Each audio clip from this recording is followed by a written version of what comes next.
नमस्कार। आप सभी का स्वागत है मेरे YouTube channel science with Manish Dutt में। आज हम ह्यूमन हेल्थ डिजीज एक टॉपिक है जो काफ़ी क्लासेस में आता है और इसके अंदर हम बहुत सारी ऐसी बातें पढ़ेंगे जो हमारी लाइफ में बहुत काम आएगी। तो सबसे पहले तो ह्यूमन हेल्थ के लिए हमें चाहिए इम्यूनिटी। और इम्यूनिटी जो होती है वो दो तरह की होती है, एक होती है इननेट और एक होती है एक्वायर्ड। इननेट का मतलब है जो इनबिल्ट है, हमारे डीएनए से एमआरएनए से प्रोटीन बनता है और वही प्रोटीन हार्मोन एंजाइम बना के हमारी बॉडी को प्रोटेक्ट कर रहा है। डिफरेंट टाइप ऑफ एंटीबॉडी एक तरह की प्रोटीन है। तो इननेट इम्यूनिटी जो होती है वो हमारे इनबिल्ट होती है और ये 4 सेट में होती है। सबसे पहला है फिजिकल, जैसे स्किन है हमारी, वो बाहर से आने वाले बैक्टीरिया वायरस को रोकती है और हमें बचाती है। उसके अलावा म्यूकस है, म्यूकस 3 जगह होता है, रेस्पिरेटरी, गैस्ट्रोइंटेस्टाइनल और यूरिनोजेनिटल। ये 3 ऐसे हिस्से हैं जहाँ पे ऐसा म्यूकस होता है जिसमें डिफरेंट टाइप के प्रोटीन होते हैं जो कि हमें बीमारी से बचाते हैं, बैक्टीरिया से वायरस से बचाते हैं, उनको मार देते हैं। इसके अलावा फिजियोलॉजिकल है, जैसे स्किन ने हमें बचाया या ओपन एरिया जो हम बचे हुए हैं। उसके अलावा अगर कहीं पे जैसे ओपन एरिया और इसके साथ हुआ, जैसे आंखें हैं या सलाइवा है, तो इनमें अगर वो बैक्टीरिया वायरस चला जाए तो उसको कैसे बचा जाए, तो उसके लिए 3 चीजें होती है। जैसे स्टमक में, पेट में चला गया, खाने से बचाव के साथ साथ हमको बहुत सारी बातें देखनी पड़ती है। उसमें सबसे पहला है कि स्टमक में कुछ बैक्टीरिया नहीं जाए, तो एक होता है HCl जो स्टमक में होता है, बैक्टीरिया वायरस को मार देता है। सलाइवा माउथ में सबसे पहले, इसी में एंजाइम होते हैं जो कि बैक्टीरिया वायरस को मार देते हैं अगर सही ढंग से चबाया जाए तो भोजन को।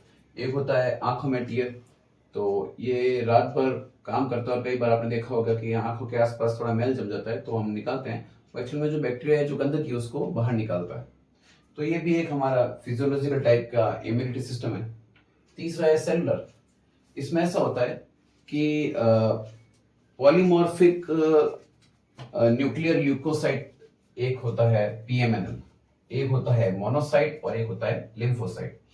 ये सेलुलर लेवल है क्योंकि जैसे WBC है या मोनोसाइट है, लिम्फोसाइट है, ये बॉडी के अंदर जब कोई एंटीजन यानी कि जो फॉरेन पार्टिकल है, बाहर से बैक्टीरिया वायरस जो है कोई भी, वो आ जाते हैं तो उनको मारने के लिए ये सभी प्रथम पंक्ति होती है जो इनको मार देती है। और फिर होता है साइटोकाइनिन। कुछ इंटरफेरॉन होते हैं, स्पेशल टाइप के प्रोटीन होते हैं जो कि हमारी बॉडी के थ्रू बनते हैं और वो जितने भी बैक्टीरिया वायरस है उनको मारते हैं। तो ये सब तो इनेट इम्यूनिटी है जो बाहर से आने वाले फॉरेन पार्टिकल यानी एंटीजन को मारने के लिए हमारे को चाहिए, और ये भगवान ने हमारे लिए प्रेजेंट कर रखा है सबको। तो लेयर है, सबसे पहले फिजियोलॉजिकल है, फिजिकल है, फिर फिजियोलॉजिकल है, फिर सेलुलर है, फिर साइटोकाइनिन है। ये ऐसे लेयर बाय लेयर जो है हमें प्रोटेक्ट करने के लिए इम्यूनिटी के सिस्टम बना रखे हैं। एक होता है एक्वायर्ड इम्यूनिटी। इसमें ये होता है कि इम्यूनिटी जो है वो बॉडी एक्वायर्ड करती है। तो 2 तरह से हो सकता है। एक तो होता है हम बाहर से कहीं लें, दवाएं वगैरह ले लें, जैसे वैक्सीन वगैरह लगाते हैं, एलोपैथी आयुर्वेदिक की दवाएं लेते हैं। एक हम बोलते हैं कि इम्यूनिटी को हमने एक्वायर्ड किया। किस तरह से किया है कि खाकर या कुछ खाना अच्छा खाकर या कुछ अच्छी लाइफस्टाइल जीकर हम बॉडी में डीएनए को मैनिपुलेट करते हैं, तो उससे डीएनए जो है वो म्यूटेट हो जाता है और इस वजह से नए टाइप का एमआरएनए, उससे बनने वाला एक नया प्रोटीन हो जाता है और फिर उससे बहुत सारे अलग अलग तरह की सेल बनती है। जैसे हमारी बॉडी में बोन मेरो में, थाइमस में B सेल और T सेल बनती है, वो हमारे लिए बहुत ही जरूरी है। ये सेल या तो इंटरफेरॉन डालकर, या एक और तरीका है ये फेगोसाइटोसिस यानी कि किसी बैक्टीरिया वायरस को सीधे सीधे खा जाना। इन 2 तरीकों से मारता है।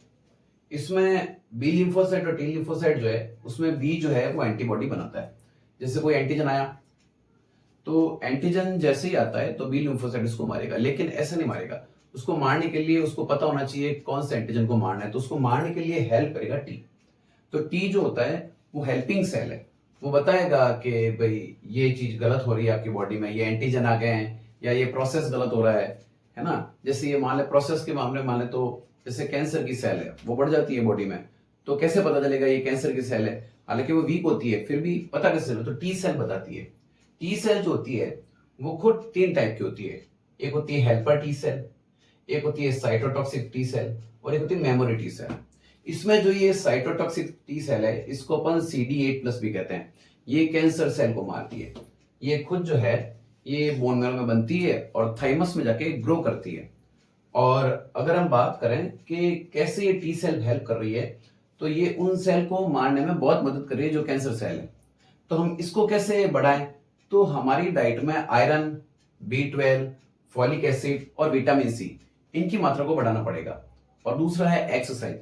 इससे हमारे अंदर जो बॉडी में टी सेल की मात्रा है वो बढ़ जाएगी।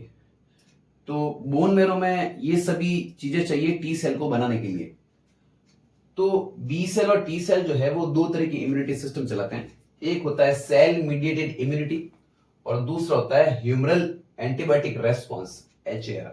इन दोनों के बारे में अगली बार बात करेंगे, अगले टॉपिक में, अगले वीडियो में जो इसके बारे में बात करेंगे। थोड़ा सा छोटा टॉपिक है लेकिन इसमें आएगा नहीं। जो एंटीबॉडी होती है वो बहुत टाइप की होती है, जैसे है IG है, IgM, IgE और IgG। जो सबसे पहले किसी बच्चे को मिलती है वो मदर के वॉम में, यूट्रस में मिलती है, जो अम्बिलिकल कॉर्ड से होते जाती है। तो वो जो सबसे पहली वाली है वो है IgE, जो किसी जो वॉम के अंदर बच्चा है उसको मिलेगी। सेकंड जब वो बाहर आता है तब मदर के मिल्क से उसको मिलती है, वो है IgA। और उसके बाद में दो तरह की एंटीबॉडी उसके अंदर आ जाती है, वो होती है IgM और IgG। जो IgM है, जब भी कोई एंटीजन आएगा तो सबसे पहले रेस्पॉन्स करने वाली जो होगी वो एंटीबॉडी होगी IgM, याद रखिएगा ये। और दूसरा है IgG, वो सेकंड रेस्पॉन्स करेगी। जो फर्स्ट रेस्पॉन्स कर रही है वो शॉर्ट टाइम में करेगी, थोड़ी फास्ट करेगी लेकिन शॉर्ट टाइम होगा। और जो IgG है वो सेकेंडरी रेस्पॉन्स करेगी लेकिन लॉन्ग लास्टिंग करेगी, प्रोटेक्शन बहुत टाइम तक करती रहेगी। और ये मेमोरी सेल के अंदर भी इसका वर्क होगा। तो ये एक शॉर्ट में मैंने आपको बताया है। इसके आप चाहे तो मैं कोशिश करूंगा इसका एक फोटो खींच के मेरे इस वीडियो में डाल दूंगा, या फिर आप भी देख सकते हैं, इसको लिख सकते हैं इसको देख के। तो सबसे बेस्ट तरीका है इम्यूनिटी के एक कंसंट्रेटेड सिस्टम को समझने का।